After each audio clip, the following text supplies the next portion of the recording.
जी अस्सलाम वालेकुम दोस्तों। सानिया जो खा रहे हैं गुजरात है, वो तो सबको पता होगा कि ट्रांसजेंडर्स जो हैं वो थाने के अंदर गए, सरकारी इमारत थी उसको तोड़ा, पुलिस एहलकारों को बाहर निकाला, उनकी वर्दियों को फाड़ा। लेकिन जब मामला तय पा गए उसके बाद ट्रांसजेंडर्स पर एफआईआर लॉन्च कर दी गई।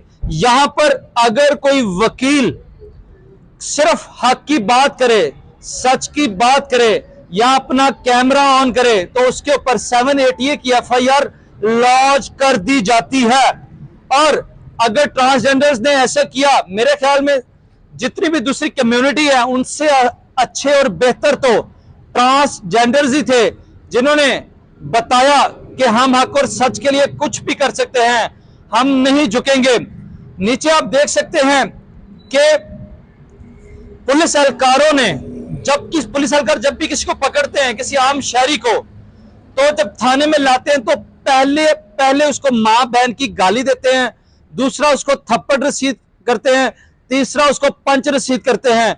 मेरे ख्याल में पुलिस वालों को पुलिस ऑर्डर 2002 जो है वो पढ़ना चाहिए। ये हमारे मुहाफिज हैं, ये हमारी जान के रखवाले हैं, ये हमारे दुश्मन नहीं है। लेकिन पुलिस को हमेशा जो नफरत है वो इंसान से है, जुर्म से नहीं है। अगर दूसरे बाहर के मुल्कों में आप पुलिस एहलकारों को देखें, अवाम उनको देखकर कंफर्टेबल होती है, उनको प्यार करती है, बल्कि उनको अपना मसला मसाइल बताती है। यहां पर हम दूर से पुलिस वालों को देख लेंगे और हम कहते हैं आओ लो जी साढ़े दुश्मन आ गए ने।